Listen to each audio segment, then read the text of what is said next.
еске алу.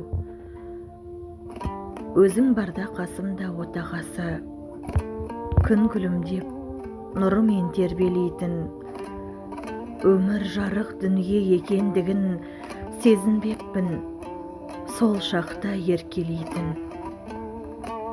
Атадан қалған сөз бар еді расында, бақытыңның барлығын сезінбейсің, ұшып кетсе сезесің деген дейін, күн болмай тұр өзің бар кезінде шын.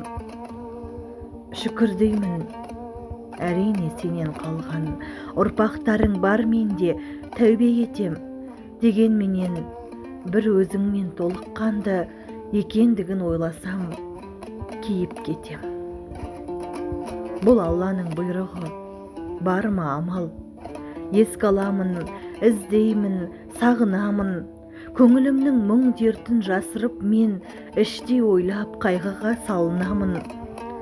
Сенен қалған ол қыздар, немере бар, арасында солардың жүрген жанмын. Бірақ өзің жоқсың ғой қасымызда, сезінетін шырайын бірге таңның.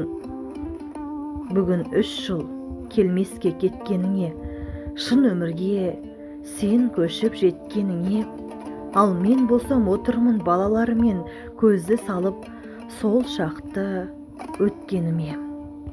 Жәннатымның мына жарық ғаламда, өзің жоқсың, ғайып болдың, жоқ болдың. Біз отырмыз саған Құран бағыштап, қолды жайып шын жүректен көп болып. Ойымызда жүресің, жадымызда, ұмытпаймыз біз сені ешқашанда.